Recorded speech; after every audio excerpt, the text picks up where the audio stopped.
Hello and welcome back to High Ascent with Haz, and today's review is going to be a new release by Xerjoff, and that is NeoRio by Xerjoff and Duran Duran.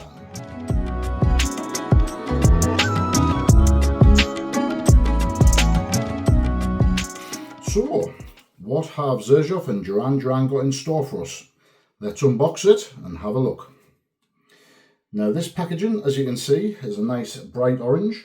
I do believe that this fragrance comes in 4 different neon coloured bottles. I think there's a pink, green, orange and yellow as depicted on the box here. And as you can see on the back, it's got a little bit of information there. So let's get this open and see what is inside. Whoa, very nice. It's even got the name of the house and the fragrance on the bottom there. Absolutely gorgeous white box here with the Xerjoff logo on the top. And I'll open it carefully because I am aware that I dropped and nearly smashed another fragrance previously. So there it is, and we'll pull back the curtains, so to speak, and here we are. Wow, look at that. That is quite amazing. What a contrast that is. And there is the neon orange bottle. Fantastic presentation by Xerjoff. Always second to none. And here is the bottle. So we have 50 millilitres and it is a parfum, or so it states it's a parfum. I'll have a look on the box for the concentration. There's the bottle. Typical Xerjoff shape. It's non-transparent, and it is this one. I went for the orange colour here. So as you can see there, lovely orange bottle, name of the collaboration and the house on the front, and the fragrances on the bottom. Your typical Xerjoff lid is in black there, which contrasts with the orange. Now, the reason I went for the orange bottle is I've got an affinity to orange. Why is that? Well, my old NFL team that I used to play for, the Gateshead Senators, I'll leave a link in the description below if you want to check them out, if you've got an interest in American football. They played in bright orange, so I always like the orange option if I can get it. So that's why I've gone for the orange bottle here today. That tugged on my heartstrings, let's say.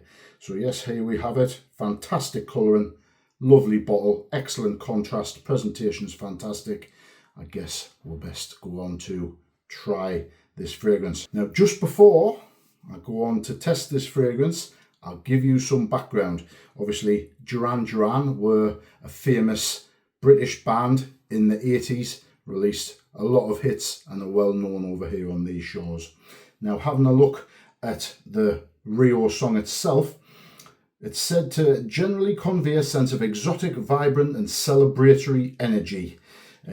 It's based in the city of Rio. There's a girl named Rio in the lyrics, and he's stating that the song evolved beyond the literal representation of a girl to represent a larger, more symbolic idea.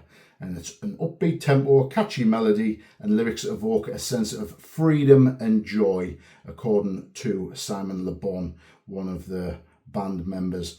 And it can be seen as a celebration of dreams, ambition, and the exciting possibilities of the world. So, youthful experience, energy, uplifting.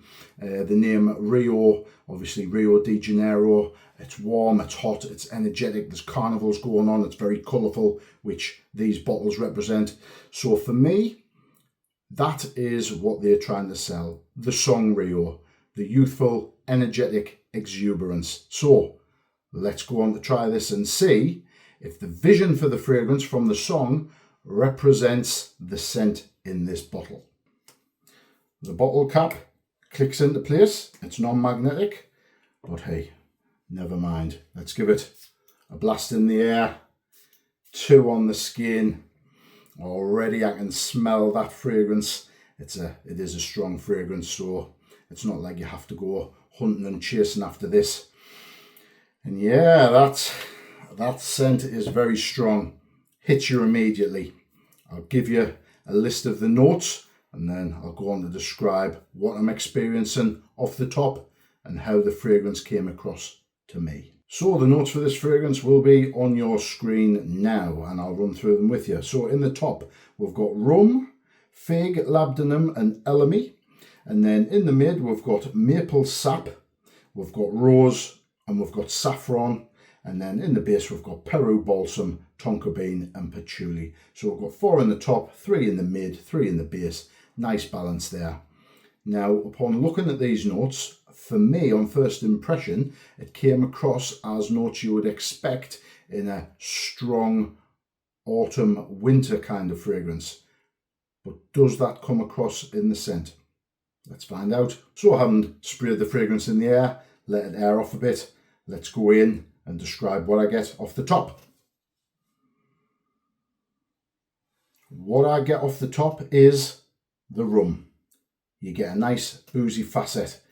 I do get some fig in this. Now, a few fragrances that I've reviewed recently do have fig in them, and it's something which I hadn't really tested and came across until quite recently. Now, it's quite sweet, it's a bit tart. It's not the fruitiest of scents, but it does give it a bit of a fruity edge, a tart kind of element, slightly juicy, I would say. And then you've got labdanum and elemi. Now, the labdanum does come across as slightly leathery and a bit warming, and that elemi resin gives a nice citric edge. It's a strong, energetic, impactful opening, and when I first tried this and tested this, albeit it wasn't what I expected from the vision of the song and the fragrance and what was promised, the notes that were listed certainly come across how I interpreted them. So that was no surprise. When you move into the mid, which comes in, I would say, after about an hour or so, the most apparent note that comes through for me is the maple sap, the maple syrup, so to speak. Not a note I've come across before, so I was waiting to see how it developed. And for me, it comes across as a sweet and sticky element. Now, I'm not really a fan of maple syrup, so I thought I would recognise it when it comes across. It's not exactly how I thought it would be, but certainly it softens the top notes, it complements the rum and the fig, and yeah, it adds the sweet, sticky, gourmand edge which runs throughout the life of the fragrance. And I think it is the maple sap or the maple syrup which gives this fragrance its main kind of punch. It's what I feel, it's what everything's been based around. The maple syrup is the midpoint, and the other notes are the other facets of the fragrance. Do I like the gourmand twist on this? Yes, I do. And I think it adds a fantastic component and element to this fragrance. We've got rose oil in there, apparently. Now, I'm a lover of rose. I wouldn't say that the rose is obvious and apparent in this. Do I get a touch of rose here and there? Possibly. But there's other more dominant notes, so I don't really notice the rose. Now, the saffron element for me, it's a soft kind of earthy, slightly powdery element. I wouldn't say that it sits very well in here with the other notes, but I think with the maple syrup and the soft gourmand element, I think the saffron and the way it comes across in here is just to kind of soften the edges. It tones down the rum and the fig, and it kind of rounds things out. That's how it comes across to me. It's nice, it's pleasant, it's not as strong as in some other fragrances, I'll tell you that. And what I would say is I wish that in the top notes that the rum maybe lasted a bit longer, but I can see how in the mid notes, when you've got the rose, saffron and the maple coming through, it just gives it another element. It takes it in a slightly different direction from the top notes, which is boozy and fruity with a touch of leather. So I think it's a decent component in here. Moving through into the base at around the 3 to 4 hour mark, you've got the Peru balsam, you've got the tonka bean, and you've got the patchouli. All very good base notes. The Peru balsam comes across, I would say, as a woody element. It helps give an ambery, warm feel to this fragrance. So the tonka bean element in this, it comes across to me as a kind of a sweet, tobacco-y, almondy kind of feel.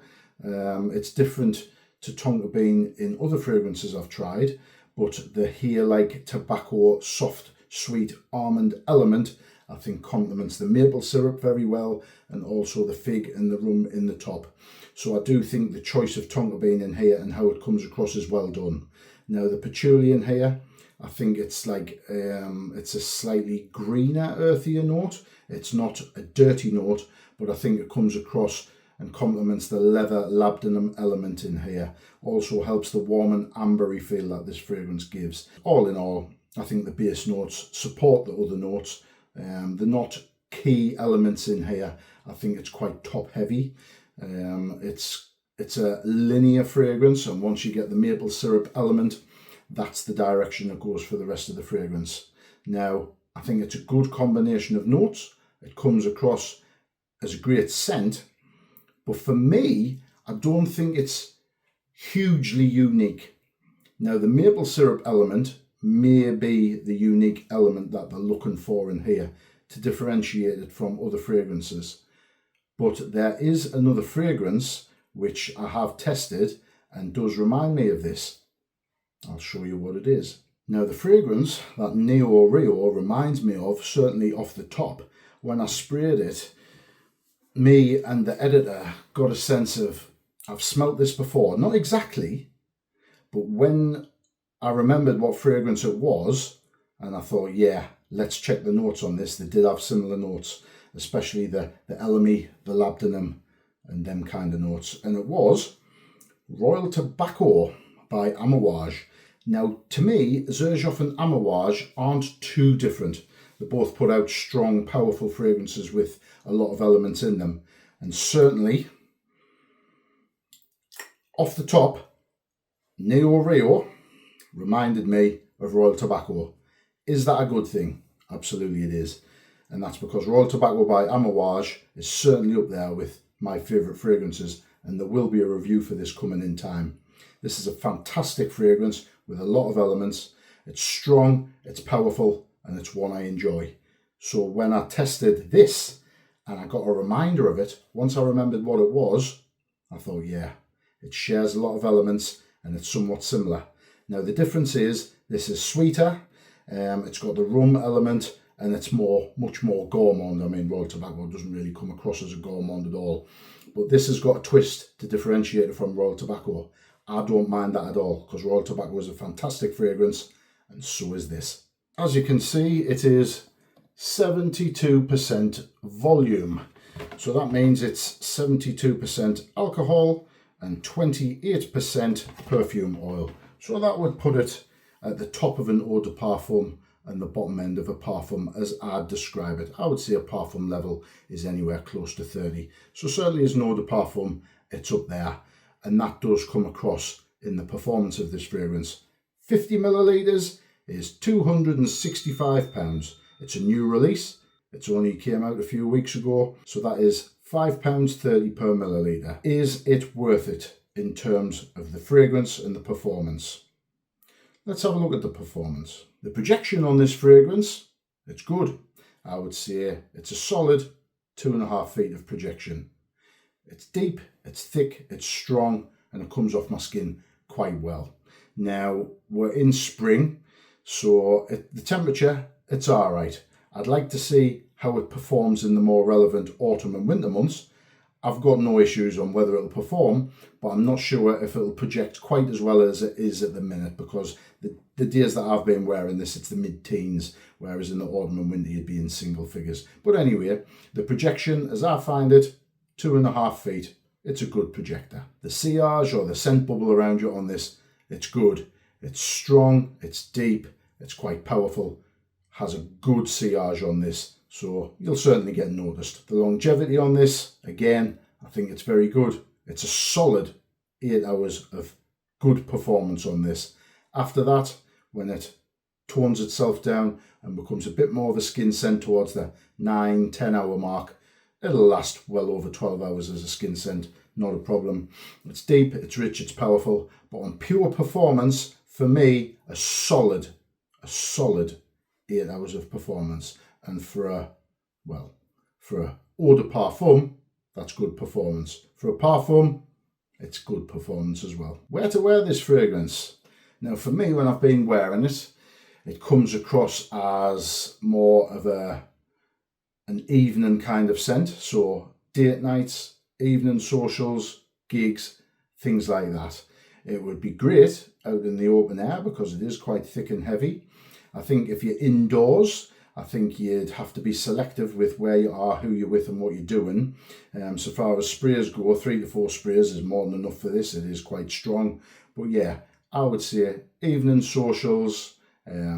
Could you wear it to more professional ventures? I think you could. To be fair. Date nights would be fine. Gigs and other music events, that would be good as well. I probably wouldn't wear it in the office because it is quite strong, and I think it's just a bit too special for everyday wear for me, so I wouldn't recommend it for office wear. Daytime socials, yeah, you can do, as long as it's in the right season. And that leads us on to seasonality. This is definitely an autumn or winter fragrance. Now, one of my bugbears with this, and I'll go on to describe the issues I've got with this before rounding off. This has been released 2 weeks ago. We're in April. Now, April is a spring month and we're coming towards summer. This has been released, for me, at the wrong time of year. Why release this in spring moving into summer when the note breakdown and the scent profile is definitely for autumn and winter? It's thick, it's heavy, it's dense and it's strong. It's not something which I would wear in spring, and it's definitely not something I'd wear in summer. So for me, it's been released at the wrong time of year. That's an issue I've had with this. Why not just wait until the autumn or the winter to release this? For me, that's the time to release it, and I think it would have sold better and been more relevant. Now, I've went out and bought this fragrance because I'm a reviewer, but if I was just a fragrance user and I'd tested this, I wouldn't be buying this now. I wouldn't be paying £265 unless you've got a coupon for this. I'd be waiting until autumn and winter when hopefully when it's been out 6 months, you'll get some discounts off it, or it'll come up at discount stores and you'll save a bit of money. Why would I pay retail for this when I'm not going to wear it in these months? Quite simply, you wouldn't. So that's one of the issues I've got with this. But anyway, autumn and winter, perfect for this. Spring, I wouldn't wear it. And summer, definitely not for the scent profile. So, into the dry down. What do I think of this fragrance? Well, the vision that was put forward by Xerjoff and Duran Duran, with it being called Rio from their song, and the description which I went through earlier, it's supposed to be youthful exuberance, it's supposed to be energy, it's supposed to be freedom, it's supposed to be charisma, it's Rio de Janeiro, it's colours, it's carnivals, it's the beach, it's warmth and things like that. Now, when I smell this fragrance, is it a good fragrance? Yes, it is. Is it a great scent profile? Yes, it is. Is it unique? To a degree. Does it hit the narrative that they're trying to sell? Absolutely not. Now, when I smelt this fragrance and I wore it, from the colours of the packaging and the bottle, from the description that I read, which I might be able to get an extension for that from Fragrantica, which I prominently use for this. It states, now this is what Xerjoff have said. They have said it's bold and captivating and it mirrors Duran Duran's ever-evolving spirit and boundary-breaking energy, a quality shared with Xerjoff. And it says, past, present and future collide in a perfume as magnetic and unpredictable as the band itself. A striking celebration of limitless creativity and artistic synergy, bold, magnetic, ever-evolving, innovative spirit and boundary-defying energy. I don't get that in here. I don't get that at all. What I get is, I get a deep, strong, powerful, masculine, linear fragrance. I don't get energetic, uplifting, bright, colourful. I don't get that at all. So from the narrative that they're putting it on and selling it on, I think they've missed the mark hugely here. Could it be more to how they have described it? Yes. They needed to tweak some of the notes. Could they leave the maple syrup gourmand element in here? Absolutely they could. That's not the issue. It's the leathery, ambery components in here which make this not fit the narrative.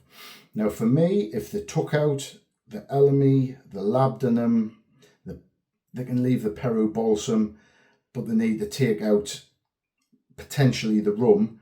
If they tone down the ambery nature of this and they put more fruit in it, so for me, they could have put mango in here, they could have put grapefruit in here, they should have put bergamot in here, and then it's a spring summer fragrance. It's colourful, it's energetic, it's uplifting, and it's everything that they have said it is. The problem with this is when you're putting things like rum, labdanum, elemi, rose, saffron, Peru balsam, patchouli, and stuff like that, these are quite heavy notes, heavy, wintry, dark notes, and it brings the whole fragrance down. Doesn't deter from the scent. I think the scent's fantastic, and in autumn and winter I will be blasting this all over myself and rocking it, not a problem. But so far as spring and summer goes, I don't think it hits that scent profile.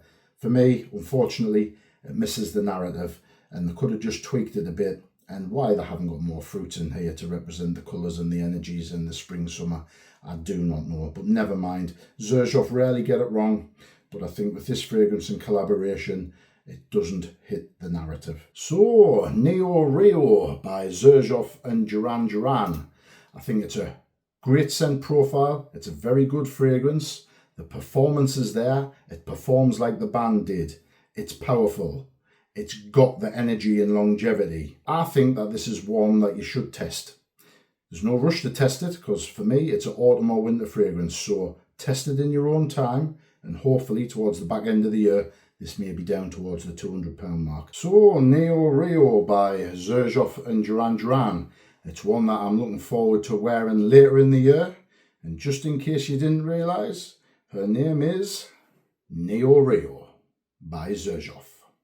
If you've enjoyed this review of this new release, then please show the love, like, subscribe if you haven't already, but I'm sure you have. Comment below, let us know if you've tried this, what you think of this, or indeed the Xerjoff line. I think it's a winner in the Xerjoff line. Xerjoff never disappoints. So please do all of those, and I will see you in the upcoming videos.